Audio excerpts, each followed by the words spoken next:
Udah kelihatan nggak nih? Udah, Ya, Pak. kelihatan. Kelihatannya, oke. Silakan, Bu. Ya, oke ya. Jadi saya ulang sedikit tentang minyak cadangan dalam perumpamaan ya. Minyak. Sekarang kita bahas dulu minyak. Jangan lupa minyak itu bukan Roh Kudus. Ingat-ingat bahwa minyak itu bukan Roh Kudus, tapi itu adalah iman di sini. Maka minyak cadangannya adalah iman harus ditambah, gitu. Harus tambah ya. Kita tahu di Yakobus, iman tanpa perbuatan pada hakikatnya adalah mati. Masih ingat uang yang saya beber-beberkan 50.000 minggu kemarin ya? Jadi itu dua sisi yang harus kita lakukan, iman dan perbuatan. Kalau cuma iman saja, cuma bilang, ya saya percaya sama Yesus, saya beriman, saya nanti masuk surga, saya udah menerima Yesus dalam hati saya. Tetapi tidak ada perbuatannya. Perbuatannya itu adalah menunjukkan siapa Yesus dalam hidup kita. Nah itu nggak benar. Nah kalau cuma perbuatan saja, menunjukkan kebaikan Yesus, tetapi tidak percaya pada Yesus, perbuatan saja, tidak beriman pada Yesus, maka itu juga nggak mungkin ya. Ada banyak pernyataan ya, kayak orang-orang bilang, oh saya udah baik kok, ngapain juga percaya sama Yesus, pasti saya masuk surga. Hanya orang baik yang masuk surga. Tapi kita tahu bahwa tidak ada satupun orang yang baik di dunia ini, selalu ada dosanya. Bahkan ketika lahir pun sudah ada dosa, karena dia bawa dosa dari Adam, keturunan ya, dosa keturunan. Oke ya. Sekarang minyak cadangannya, minggu kemarin kita sudah sampai nomor 2 ya. Minyak cadangan kita baca di 2 Petrus 1 ayat 5 sampai 7 dulu. Silahkan baca lagi.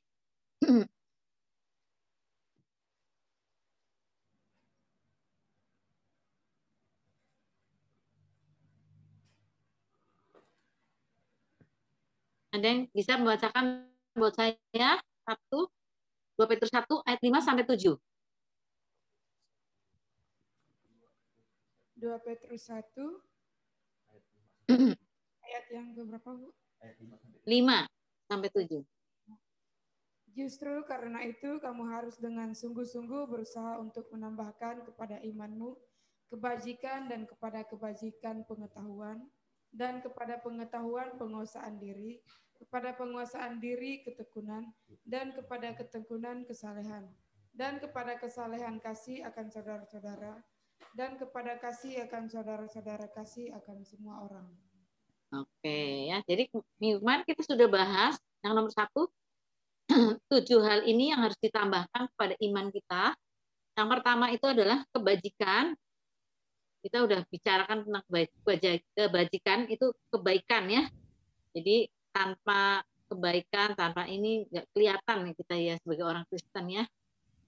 Yang kedua yaitu pengetahuan tentang firman Tuhan. Makanya kamu sekarang belajar di sini. Nggak mungkin kamu bisa membawa Injil dengan benar kalau kita tidak mau belajar Alkitab. Kalau kita tidak mau belajar untuk mengetahui firman Tuhan, nggak mungkin kita bawa firman Tuhan itu ke orang-orang. Bagaimana? Nah, misalnya saya jadi dokter itu karena dulunya saya belajar dokter. Nggak mungkin kalau saya nggak kuliah di kedokteran terus tiba-tiba jadi dokter gitulah. Saya mau ngobati gimana? Harus pakai obat gimana? Terus diagnosisnya gimana? Orang-orang itu sakitnya apa? Saya nggak tahu dong kalau saya nggak pernah belajar. Nah, belajarnya itu nggak main-main. Kalau saya sekolah di kedokteran itu 7 tahun saya, 8 tahun malah. Dan itu ujiannya saya 2 kali karena saya swasta. Pertama di Trisakti, kedua saya di Undip. Nah, itu ya. Malah 3 kali karena saya pernah ujian di Palembang juga. Nah, keren itu ya. Jadi diuji terus. Dan tentu ujian itu tidak bisa pakai nyontek di buku terus ya. Misalnya saya ditanyai dosennya itu saya nyontek dulu, halaman berapa ini. Nggak mungkin, pasti itu direkam di sini, di otak, dipikirkan, kemudian baru dijawab pertanyaan dosen itu. Kamu bayangkan kalau ke dokter misalnya, kamu bilang cerita, ini dok, sebentar ya, saya nyontek dulu. Emangnya percaya sama dokter itu? Mungkin. Nah, seperti itulah ya. Jadi kalau kita mau bawa Injil, ya kita harus punya pengetahuan. Kita harus punya pengetahuan tentang Alkitab, tentang firman Tuhan, supaya kita bisa membagikan kepada mereka. Karena mereka juga nanti ada banyak pertanyaan. Nah, kira-kira kita bisa jawab enggak gitu loh. Jawabnya jangan ngawur, jangan bikin orang malah ngamuk atau bikin malah enggak mau kenal Yesus, tapi benar-benar berdasarkan firman Tuhan gitu loh. Dan jangan lupa juga iblis juga kepengen menguji kita ya. Karena Yesus sendiri juga dicobai ya. Iblis itu mencobai terus. Dia mencobai supaya kita jatuh. Kalau Tuhan tidak pernah mencobai kita ya. Iblis itu yang mencobai. Yesus aja dicobai apalagi kita. Wow, itu pasti dia mencari kesempatan supaya kita juga jatuh, supaya kita tidak mengabarkan Injil. Makanya dia mengintai terus. Kalian harus siap-siap untuk berperang melawan iblis itu. Sebenarnya yang jadi lawan kita memang iblis sih. Nah, dia nggak akan suka kalau kalian membawa firman Tuhan, membawa Injil itu pada orang lain. Nah, ya. Itu gambarnya bisa yang next, Om. Apa David yang berikutnya gitu? Yang berikutnya. Ya. Ini, betul. Oke, tadi ada, ya betul. Sekarang kita lihat ke penguasaan diri ya. Kita sudah bahas 2 minggu kemarin, kebajikan dan pengetahuan. Sekarang ketiga, penguasaan diri. Kita baca dulu 1 Korintus 9 ayat 27. Silakan.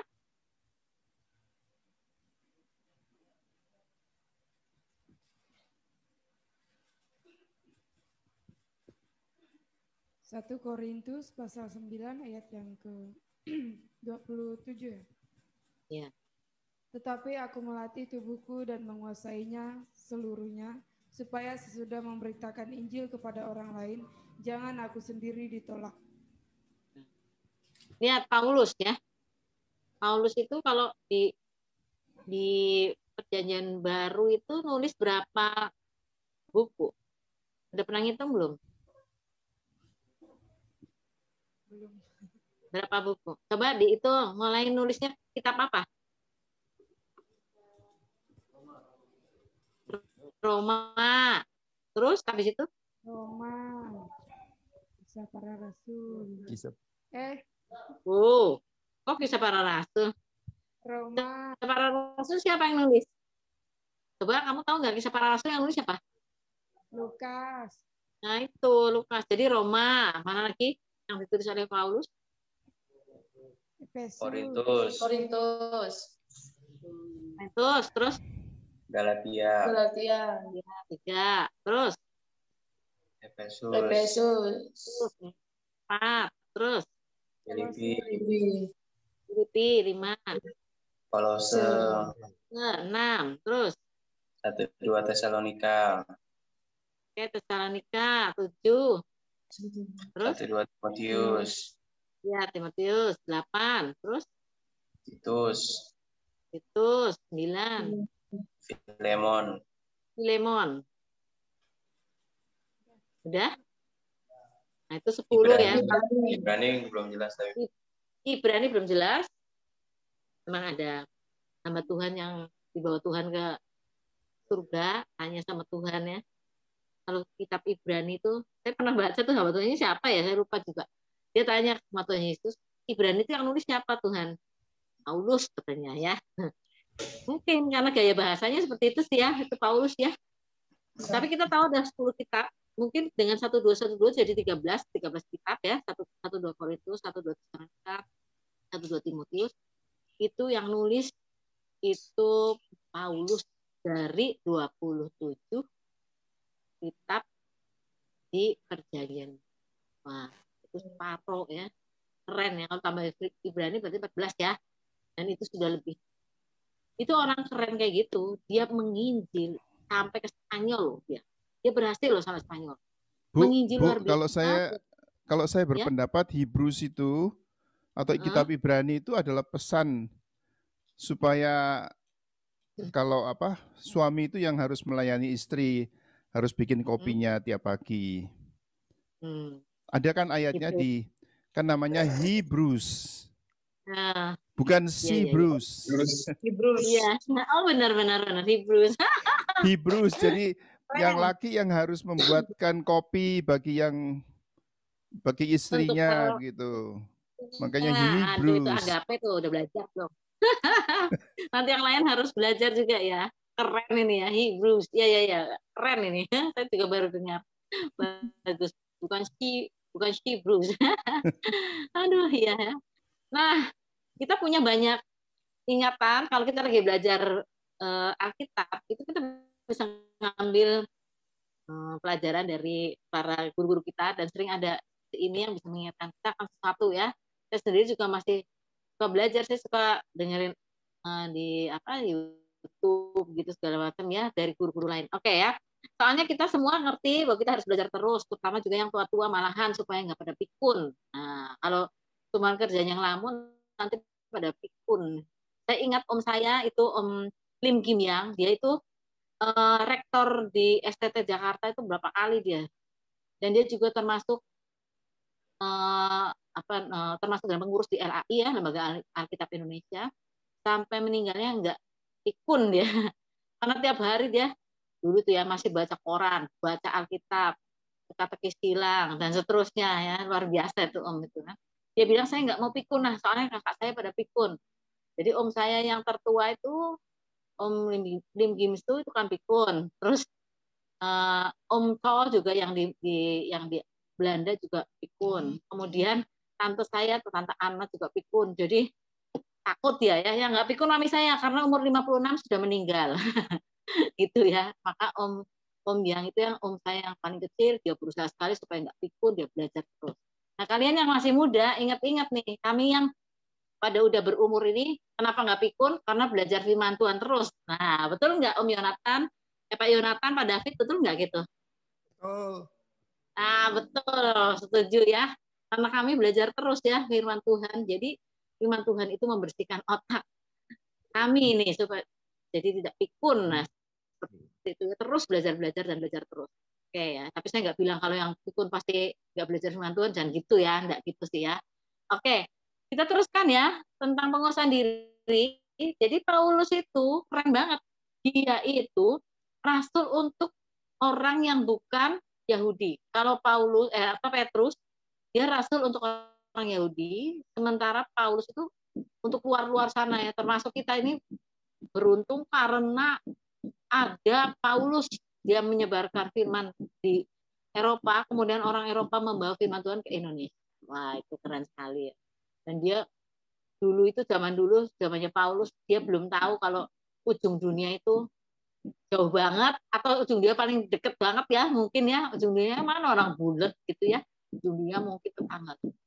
Tapi Paulus sudah melakukan firman Tuhan dan dia menganggap paling jauh itu mungkin Spanyol, dia pikir dia ujung dunianya itu Spanyol, maka dia sampai juga ke Spanyol. Keren itu Paulus ya.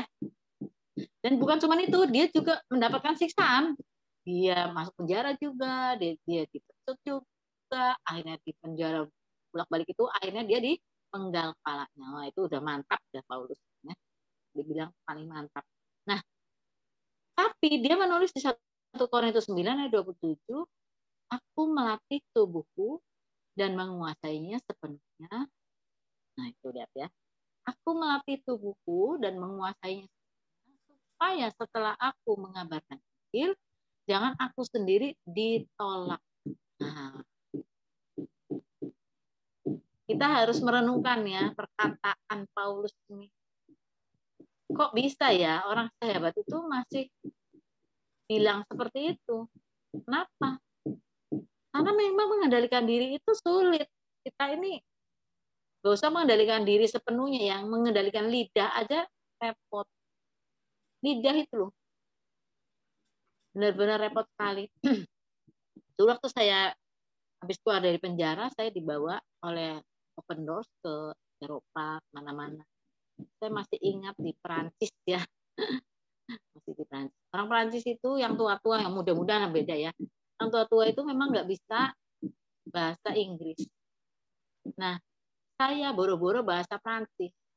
Bahasa Inggris juga ya pas-pasan lah, bisa lah ya. Tapi maksudnya bisa komunikasi. Makanya waktu ngobrol sama mereka itu pakai bahasa Tarsan lah. Akhirnya mereka ngomong gini, sudahlah ya kita ya pokoknya kita beriman pada Yesus dengan bahasa Tarsan itu. nanti kita ngomong-ngomong sana dengan bebas. Surga nanti ketemu lagi, seru gitu maksudnya ya. Nah, terus saya ingat Linda ngomong gini. Linda apalagi nggak bisa bahasa Inggris dia cuma ngerti dikit-dikit. Dia bilang nih, memang ya manusia nih. Kalau kita ngomong pakai bahasa Inggris, kita mikir dulu. Mungkin Pak Yonata sama Pak David enggak ya, karena itu sudah seperti bahasa ibu. Tapi untuk orang Indonesia, mikir dulu kalau mau bahasa Inggris dulu. Ngomong kayak gini nih bahasa Inggrisnya apa gitu. Nanti kita mau ngomong bahasa Inggris, kita mikir dulu. Tapi kalau ngomong bahasa Indonesia, kita ngomong dulu baru mikir. Nah, itu kerennya ya. Ingat-ingat nih. Kalau ngomong bahasa lain, kita mikir dulu mau ngomong apa ya. Jadi sempat mikir. Tapi kalau ngomong bahasa Indonesia, karena itu sudah bahasa ibu, maka ngomong dulu baru mikir.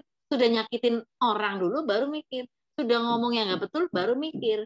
Sudah ngomong yang jelek baru mikir. Susah. Makanya Yakobus bilang, lidah adalah dunia kejahatan. Nah, itu kalau dikorek-korek lagi banyak ya, panjang lebar lagi dunia kejahatan. Lidah itu dunia kejahatan. Nah, Paulus sampai bicara seperti itu, berarti dia sungguh-sungguh melakukannya. Dia berusaha untuk mengendalikan dirinya, ya lidahnya, yang matanya, yang harus dikendalikan matanya juga nih ya. Cewek-cewek apalagi nih kalau jalan-jalan ke mall.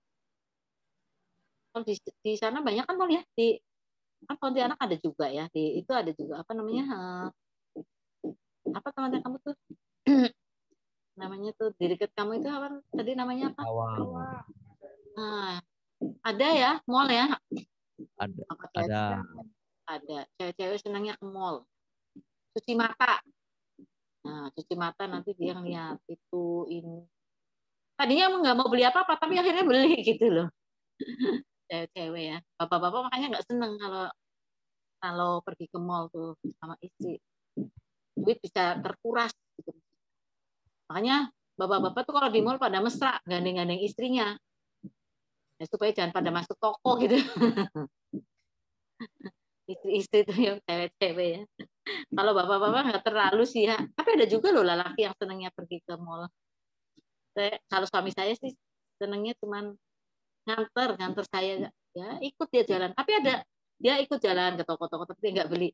Kalau suaminya siapa itu ya malah adik saya yang laki malahan udah istrinya suruh misalnya ke Mangga 2 ya ke toko-toko tuh baju isinya suruh belanja dia duduk di dekat makanan supaya bisa ngopi di situ gitu karena nggak tahan lihat istri-istri belanja ya. Nah, gitu. Mata juga harus dikendalikan, telinga harus dikendalikan, apa yang kamu dengar itu bahaya sekali ya kalau tidak disaring-saring. Kalau dengerin khotbah sih, kalau dengerin pelajaran sih paling yang diterima paling 30%. Benar nggak? Coba. Ngaku, coba. Benar nggak?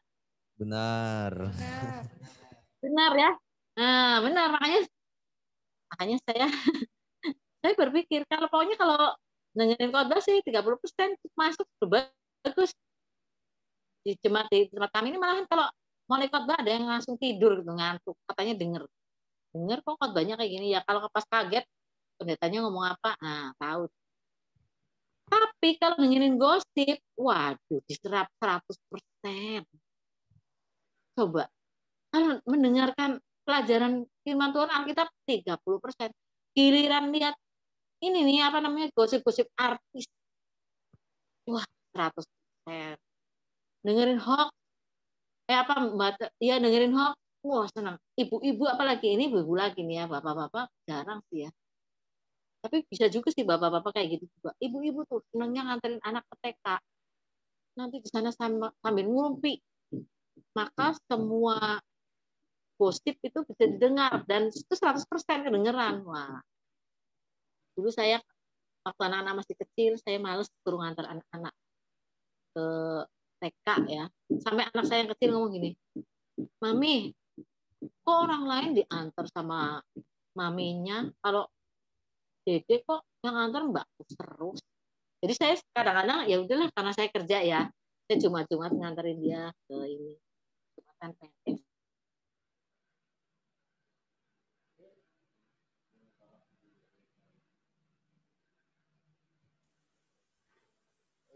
Ada internet problem kelihatannya. Punya Bu Rebecca, harus Pak. ya. Nah, punya Rebecca tadi lagi problem internet ya kelihatannya. Itu ya. Tapi sekarang udah bisa dengar lagi. Sekarang udah dengar. Oh. Oke, saya ulangi dikit ya. Soal gosip tadi. Soal gosip tadi udah dengar belum? Ya, sudah. Tadi yang mengenai diantar pembantu gitu ya. Oke ya.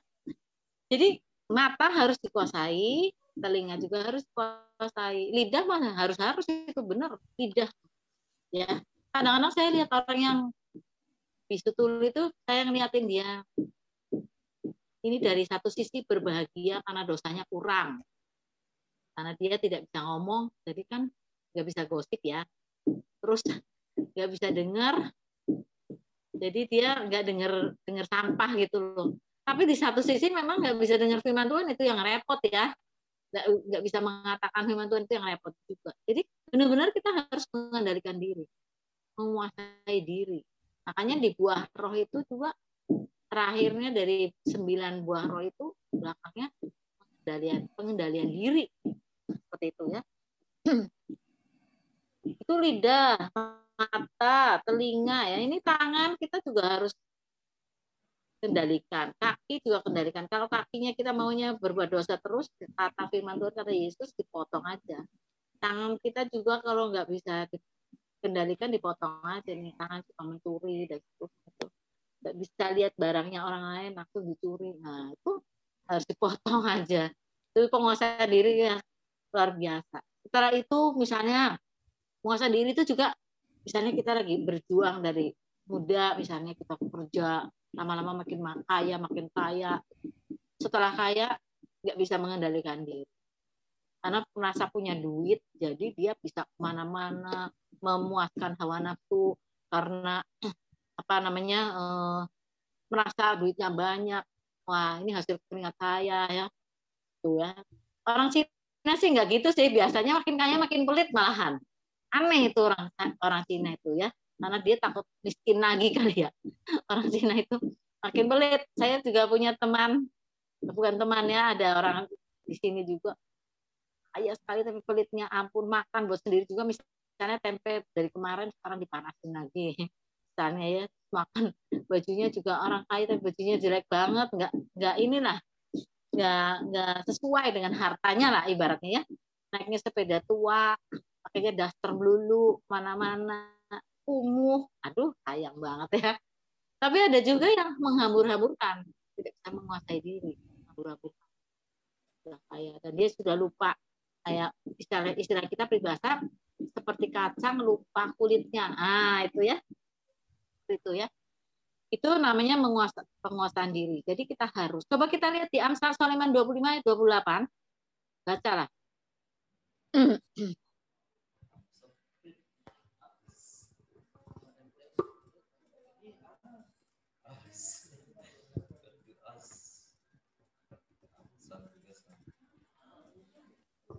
Ada yang mau baca? Amsal pasal 25 ayat yang ke-28. Orang yang tak dapat mengendalikan diri adalah seperti kota yang roboh temboknya. Coba kita bahas ini ya, ayat ini ya. Orang yang tidak dapat mengendalikan diri adalah seperti kota yang roboh temboknya. Kamu mungkin nggak kebayang, emang ada apa sih kota roboh temboknya? Kita nggak ngerti. Tapi zaman dulu setiap kota itu di tembok keliling, pakai tembok keliling. Kalau kita sekarang paling rumah ya di tembok keliling, di pagar supaya nggak kemasukan maling. Tapi kalau zaman dulu, zaman Israel itu kayak tembok Yeriko itu. Kenapa orang Israel jadi repot merubuhkan tembok? Karena setiap kota itu dikelilingi oleh tembok yang sangat kuat. Nah, Cina sendiri punya peninggalan yang luar biasa itu the Great Wall ya. Itu keren sekali. Itu sampai ular-ularan begitu ya, waduh. Katanya waktu membangun itu banyak sekali yang mati, dan yang mati langsung dimasukin ke tembok sekalian jadi bahan di situ. Katanya seperti itu ya, banyak sekali. Itu mengelilingi bukan di Cina, itu untuk perbatasan gitu ya, untuk menahan serangan musuh dari sebelah. Jadi tembok itu dibuat supaya tidak ada musuh yang bisa masuk. Ya kota tuh. Kalau di Indonesia kita nggak kenal, di Indonesia udah nggak ada itu kota di tembok, nggak ada. Tapi zaman mereka waktu itu kayak gitu. Jadi misalnya kayak orang Israel nih ya, bawa pimpinan Joshua, dia nyerang Yeriko. Nah itu temboknya diruntuhkan dulu. Terus menyerang Ai. Ai itu juga ada tembok. Terus menyerang mana lagi kota, itu ada tembok. Setiap kota punya tembok. Sampai zaman Daud juga masih. Makanya waktu Daud tinggal di Siklak, itu dia ada temboknya juga. Diserbu oleh orang Amalek. Itu mereka membakar kota dan merobohkan tembok. Jadi tembok itu gunanya adalah untuk menahan serangan musuh. Tembok keliling itu biasanya pintunya cuma satu, gede sekali. Terus ada pintu kecilnya di pinggir supaya buat masuk orang aja ya misalnya. Tapi itu jarang. Biasanya cuma pintu gede satu, dan itu dibuka pada jam tertentu pagi, ditutup pada jam malam begitu loh. Ada yang jaga di situ. Ditutup rapat. Itu pintunya kuat banget, nggak kayak pintu kita sekarang pakai triplek. Itu pintunya kuat banget. Supaya apa? Sekali lagi untuk menahan serangan musuh. Supaya kalau musuh mau datang, mau masuk nggak bisa. Mungkin kamu bisa lihat di film-film bisa ya, ya ada. Nah, tadi saya ulangi ya, orang yang tidak dapat mengendalikan diri adalah seperti kota yang roboh tembok. Jadi kalau tidak bisa mengendalikan diri, itu seperti kota yang roboh tembok. Misalnya nih, pada waktu marah, dia langsung marah, tidak bisa mengendalikan diri, matanya melotot, ini semua goyang, tangannya semua, kaki ikut semua, mulutnya akan mengeluarkan kata-kata yang tidak menyenangkan dan menyakiti orang lain tanpa terkendali. Nah, itu tidak bisa mengendalikan diri. Nanti kata-kata yang dia ucapkan pada waktu marah itu akan memukul dia lagi pada suatu kata tajam. Makanya kata Tuhan, kamu boleh marah, tetapi kamu harus menguasai. Jangan sampai iblis mengambil kesempatan di marahnya. Nah, kemudian apa lagi? Kota yang roboh temboknya. Jadi ketika kita main judi, ada nih ya judi bola nih yang gila-gilaan. Saya kemarin udah dengar orang. Jadi adiknya itu judi bola. Pertamanya menang 55 juta. Nah, setelah menang, wah senang ya. Heboh. Biasanya gitu ya, pertamanya menang. Dia pasang lagi ternyata kalah, dia pasang lagi ternyata kalah, dia pasang lagi. Kalau dia datang ke mamanya diancam suruh bagi warisan. Mamanya sampai jantungan. Terus mamanya disuruh ngejual rumah. Kalau enggak rumahnya mau dibakar. Wah, mamanya itu sampai kalang kabut. Akhirnya sampai mamanya itu benar-benar jantungan mati loh, itu gara-gara anak, gara-gara judi bola. Kamu bayangin. Kenapa seperti itu? Karena dia tidak bisa mengendalikan diri. Dia berharap kalau pasang lagi nanti udah pinjam sana pinjam sini, pasang lagi nanti menang, ternyata kalah lagi. Wow, itu misalnya judi. Jangan sampai kayak judi-judi seperti itu. Ada lagi misalnya yang suka apa? Ya itu seperti kota yang roboh temboknya tadi ya. Karena sekarang kekayaannya segala, uang warisan segala habis semua, mamanya malah mati. Wah, kacau udah itu, diserang iblis, diserang sana sini lah keluarganya. Kacau sekali. Kemudian kalau misalnya soal penguasaan diri tadi itu ya, seperti Amsal, adalah kota yang roboh temboknya. Misalnya dalam berkeluarga, sang suami, nah, suami itu biasanya umur 40 tahun tuh ada yang namanya puber kedua. Nah, saya juga sedang menangani pasangan suami istri di sini. Suaminya puber kedua ini. Aduh, sudah repot sekali ya. Jadi berapa terus-terusan konseling ini ya.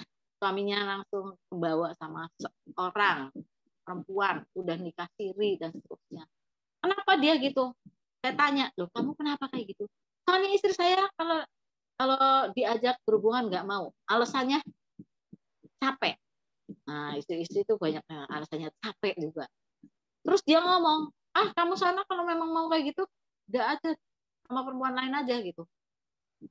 Maka dia laki-lakiannya katanya terusik, jadi dia cari perempuan lain. Nah, maka runtuhlah keluarga itu.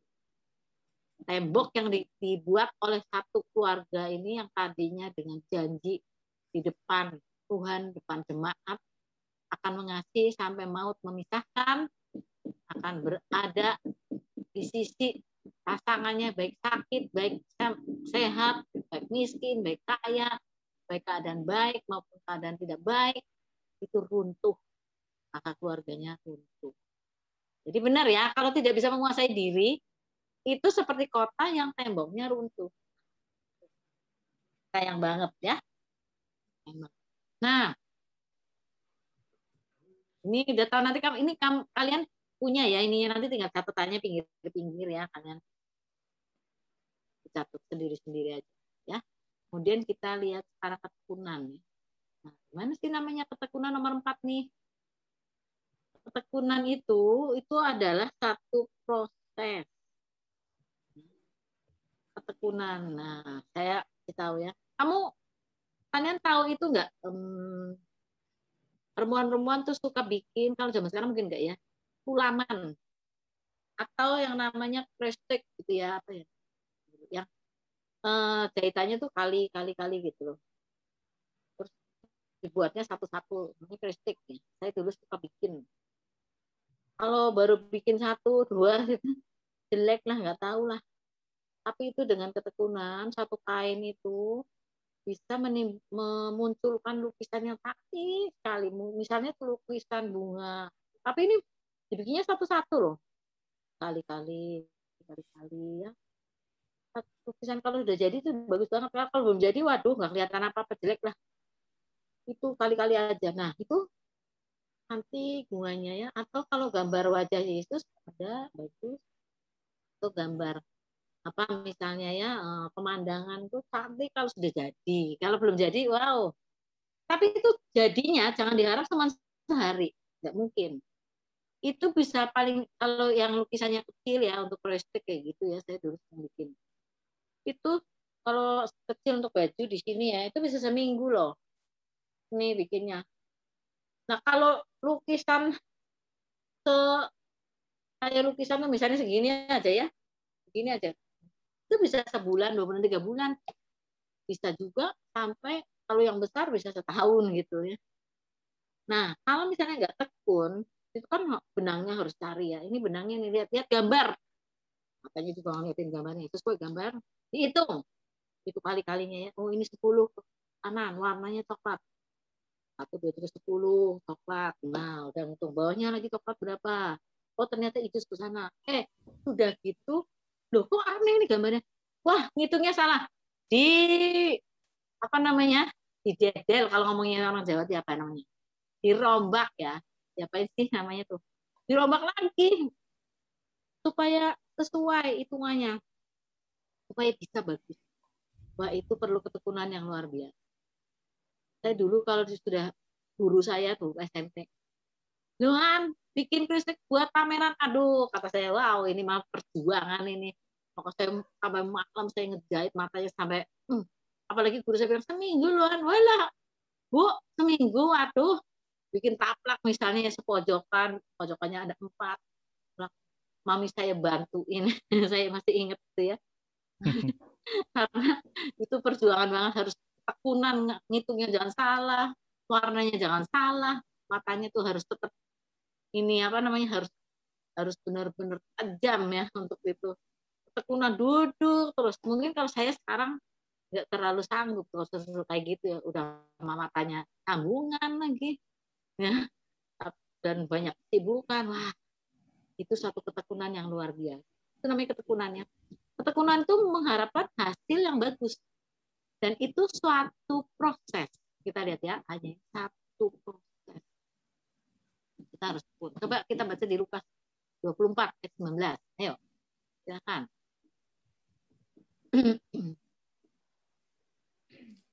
Lukas pasal yang ke-24 ayat yang ke-19. Katanya kepada mereka, apakah itu? Jawab mereka, apa yang terjadi dengan Yesus orang Nazaret? Dia adalah seorang nabi yang berkuasa dalam pekerjaan dan perkataan di hadapan Allah dan di depan seluruh bangsa kami. Ya. Jadi dia itu adalah nabi, dibilangnya nabi ya. Dia adalah suatu proses pada waktu Yesus itu menguasai mulai bekerja, dia proses untuk dapat dikenal oleh orang-orang semuanya itu ya. Waktu itu ya, Lukas 24 ya, ayat 19. Nah, coba baca satu lagi Matius 24 ayat 13-nya. Matius pasal 24 ayat 13 ayat 19. Celakalah 13. 24 Matius ayat 13. Ayat 13, tetapi orang yang bertahan sampai pada kesudahannya akan selamat. Nah, jadi orang yang bertahan sampai pada kesudahannya itu akan selamat. Nah, itu ketekunan. Jadi kalau itu harus bertahan kayak kita ya. Kalau tadi saya bilang untuk bikin proyek atau bikin sulaman itu harus bertahan sampai akhir supaya bagus hasilnya ya. Ketekunan itu mengharapkan hasil akhir yang bagus. Sebagai orang Kristen kita harus bertahan sampai pada akhirnya. Artinya gimana sih kita waktu nanti mati, kondisi iman kita, kondisi kita waktu kita mati gimana? Bukan soal awalnya kita melayani Tuhan, tapi pada waktu mau mati kita tiba-tiba nggak mengakui Tuhan, murtad dan seterusnya, ya, terus menghilang begitu saja, maka sulit sekali tuh kayak gitu. Itu kita harus bertahan sampai akhir, apapun yang kita kerjakan tuh kita harus lakukan sampai buntutnya, sampai terakhir, sampai Yesus datang kembali, sampai rapture, sampai sampai kita mati seperti itu. Apakah kita masih tetap mengasihi Tuhan? Apakah Yesus tetap ada di dalam hati kita?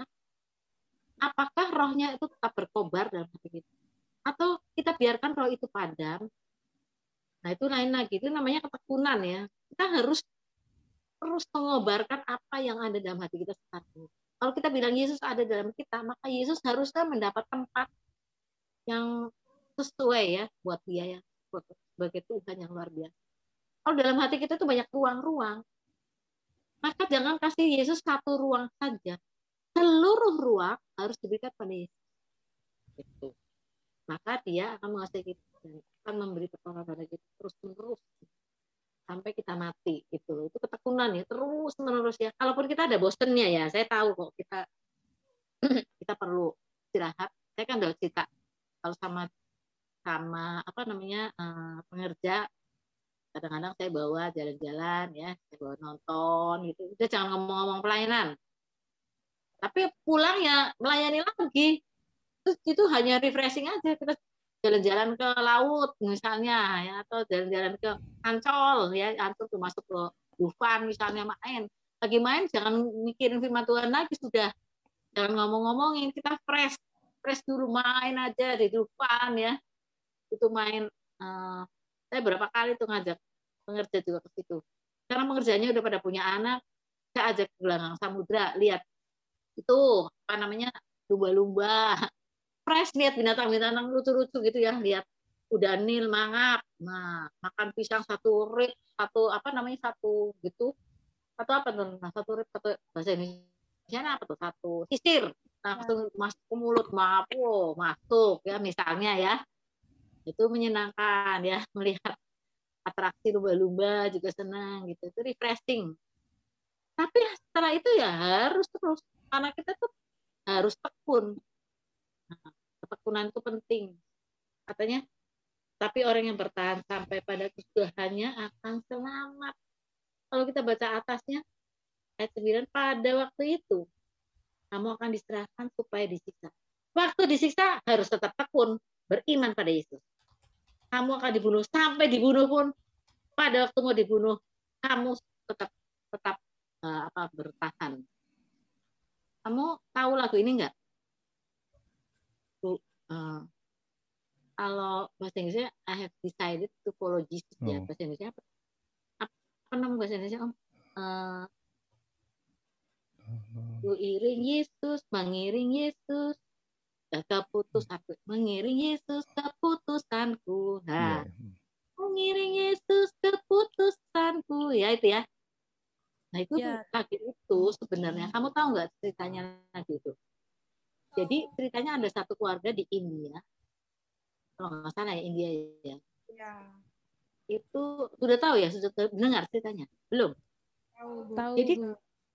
tahu ya, kamu udah tahu. Nah itu kamu harus pikirkan ya, waktu dia anaknya segala mau dimatiin, dia tetap bilang aku tetap mengiring Yesus, biar sampai dia akhirnya walau tetap ku ikut walau sendiri, terakhirnya dia harus mati juga, tetap ikut Yesus. Nah itu keren ya. Kalaupun sampai seperti itu, ya tetap ikut Yesus. Itu loh. Jangan sampai kita ingkar. Buta ingkar. Seperti itu ya. Keren sekali nih orangnya. Walaupun baru kayak Yesus, tapi sudah berani. Kira-kira nih gimana nih? Yang berapa nih sama Agape ada ya? 9 ya. Gimana 8, tetap? ya. Ada Bu. Tetap ya. Harus Ya. tetap gini ya. Ini yang bikin tekun itu siapa? Ya diri sendiri. Jangan nyalain Tuhan Yesus, jangan nyalain guru ya, jangan nyalain Pak Yonatan, jangan nyalain Pak David. Gak bisa. Kita harus tetap bertekun itu karena kita sendiri. Ya, itu Agape ya sama istrinya ya. Wah, luar biasa nih kalian nih berdua juga ya. Istri ada penolong. Istri penolong suami. Keren ya. Jadi lihat orangnya tuh harus terus ya, harus punya ketekunan walaupun dibunuh ya sudah. Terus yang hebatnya lagi kalau dilihat ayat 9 tadi, kamu akan dibenci semua bangsa kalau namaku. Wow, dibenci. Jadi kamu kalau lewat itu semuanya pada ngilang. Kira-kira kayak gitu. Semuanya kabur, nggak mau ketemu kamu. Kamu udah kayak orang penyakit kusta misalnya ya. Takut ketularan. Nih kayak zamannya orang COVID nih, semuanya jaga jarak 2 meter. Kemarin adik saya mantu. Saya udah bilang sama adik saya ya. Adik saya laki-laki tuh mantu. Saya bilang, kamu tuh musim COVID kayak gini ngundang orang banyak-banyak ngapain? Mereka juga pasti nggak datang. Saya bilang, iya. Cuma dia bilang pesannya udah dari tahun kemarin. Jadi repot juga nih mau dibatalin, diturunin tapi semuanya turun gitu loh. Fasilitasnya diturun-turunin semua. Jadi repot. Udahlah, udah kebacut istilahnya kalau orang Jawa tuh udah terlanjur.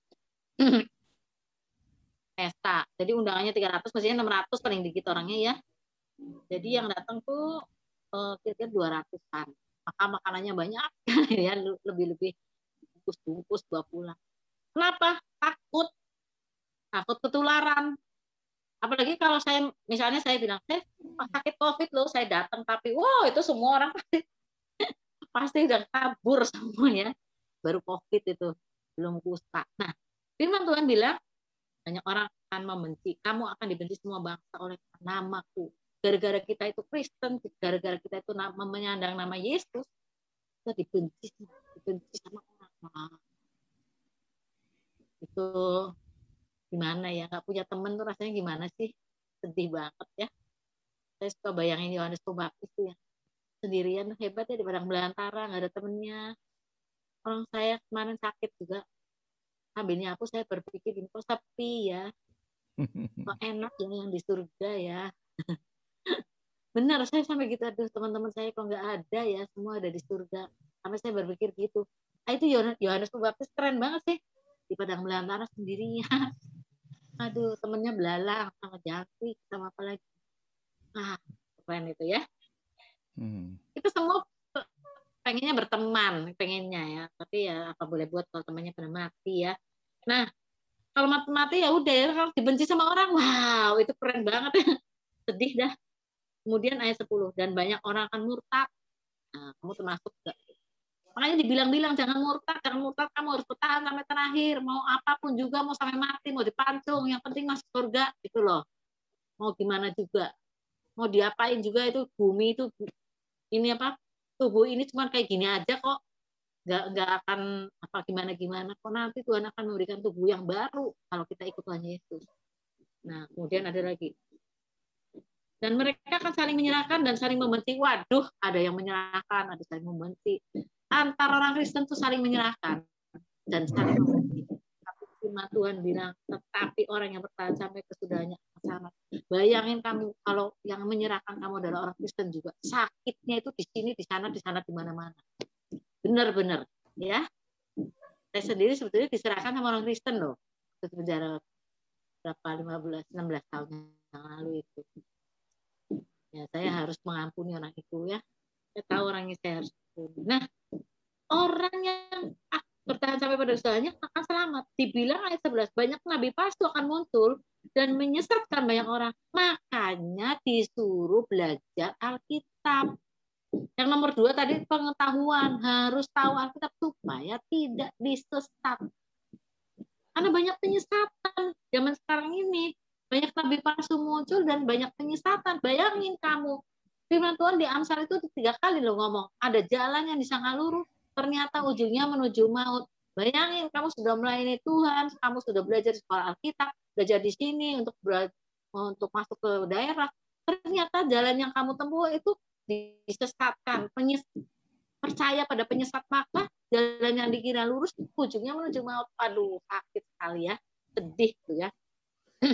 Sedih sekali. Jadi lihat, kita harus bertekun dan bertahan sampai pada kesudahannya supaya kita selamat.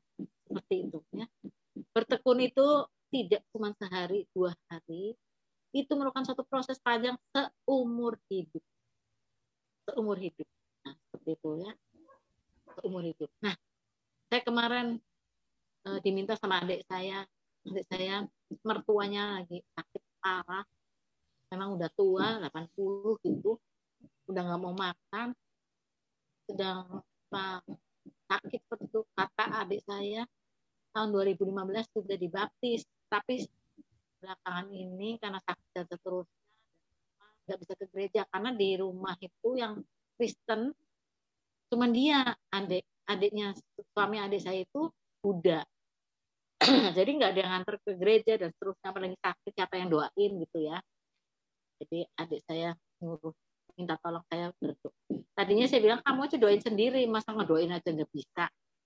Terus dia besok saya, aduh saya doanya gimana ya. Terus gimana? Saya pengen supaya jiwanya itu tenang, jiwanya di bawah Tuhan Yesus, bener apa enggak gitu. Nah, saya Sabtu masih di jalan, saya doain mertuanya. Dia sudah nggak bereaksi, tapi saya percaya dia sudah mendengar, masih bisa mendengar. Saya bilang sama ibu itu, Ibu Nur Hayati, saya klaim di dalam nama Yesus, telinga kamu mendengar suara dan mendengar suara Yesus, jangan mendengar suara yang lain. Nah, saya katakan itu, kemudian saya puji Tuhan ya, saya bisa melihat jiwanya. Waduh, gelap semua ini. Saya bilang, saya bersihkan jiwa Ibu Nur Hayati dan air yang hidup. Air yang hidup itu adalah firman Tuhan. Saya bersihkan jiwanya, saya bersihkan tubuhnya, saya bersihkan roh di dalam nama Tuhan Yesus. Mulai saat ini terang jiwa kamu. Jiwamu akan melihat Yesus, hanya Yesus. Kamu akan mendengar hanya Yesus. Kamu akan melihat hanya Yesus. Mulutmu hanya bicara kepada Yesus. Tidak ada yang lain. Tidak betul. Dalam nama Yesus Kristus saya menaruh kepada kamu untuk melihat. Saat ini, kalaupun kau sudah tidak bisa bereaksi, telingamu masih mendengar suara Tuhan. Jiwamu berkobar lagi, kau akan mengingat semua yang. Dan lihat, kalau Yesus datang, mengulurkan tangan, sambut tangan Yesus. Hanya tangan Yesus yang boleh kamu sambut. Jangan tangan yang lain. Aku menutup ibu ini dari semua yang jahat. Nah, seperti itu ya. Terus saya sudah malam, aduh, ini orang dulu udah terima Yesus belum ya? Ini dibaptisnya di mana ini? Karena menerima Yesus harus dari hati juga ya, wah. Salah. Pagi-pagi saya telepon lagi. Saya mau doa lagi ya buat mertua ya, buat mertua. Tuanya ini itu adiknya Buddha ya. Tolong HP-nya di dekat di telinga. Ibu Nur Hayati, dengarkan suara saya sekarang. Kamu bisa mendengar suara saya dan bisa mendengar suara Yesus. Hanya itu suara yang bisa kamu dengar. Saat ini saya berdoa. Berdoalah kepada Yesus Kristus. Tuhan Yesus Kristus, kamu tiruin. Tahu tiruin dalam hati karena sudah nggak bisa ngomong ya. Saya pelan-pelan. Engkau adalah Tuhan aku dan aku tahu Engkau mengasihi aku. Saya ngomong gitu kata anaknya. Senyum Ci. Ada reaksinya, katanya ya senyum. Terus saya bilang, aku tiruin ya Ibu Nur Hayati ya, aku walaupun dalam hati kayak mulutnya udah nggak bisa ngomong. Aku Nur Hayati meminta ampun padamu untuk segala dosa. Pelan-pelan sekali saya bimbing dia. Saya tahu yang bisa mengampuni saya adalah Engkau Tuhan. Bimbinglah saya dan peganglah tangan saya. Masuklah ke dalam hati saya. Udah, saya bilang itu udah aman ya. Saya lihat udah aman dia ya. Masuklah ke dalam hati. Jangan sampai aku lepas dari tangan. Terima kasih Tuhan Yesus. Pendek saja, nggak usah nguler kemana-mana. Tapi sungguh saya yakin kalau dia meninggal nanti dalam berapa. Amin. Amin. Itu dia ikut Tuhan Yesus. Nah, kalaupun keadaannya seperti itu, tetap harus ingat Tuhan Yesus. Karena hanya Tuhan Yesus yang bisa menang. Amin. Amin. Jadi kita harus bertekun. Nah itu masih untung. Ya, sampai mati masih kenal Tuhan Yesus. Nah kalau udah mati terus benar-benar murtad, hilang ya. Ada pendeta juga banyak loh yang murtad kayak gitu gara-gara banyak alasan. Nah, pendeta di sini ada juga loh yang murtad. Itu alasannya gara-gara perempuan. Itu karena tidak bisa mengendalikan diri. Bukan karena apa-apa, nggak bisa mengendalikan diri. Nah, jadi dia nggak bisa bertekun juga. Oke ya, ini tekun juga belum selesai. Ternyata ini panjang lebar, nanti nyambung minggu depan. Ya, saya mau benar-benar supaya kalian ngerti tentang ini dan masuk dalam hatinya. Karena saya tahu kamu nggak dengar semuanya juga, ada yang hilang-hilang gitu ya. Jadi harus pelan-pelan supaya waktu kalian semua masuk ke daerah membawa Injil itu kalian punya landasan yang kuat. Yang penting benar-benar ada Yesus dan benar-benar Yesus menguasai hidup. Amin. Amin. Amin. Puji Tuhan ya. Siapa yang mau berdoa pada pagi hari ini? Mari kita satu dalam doa.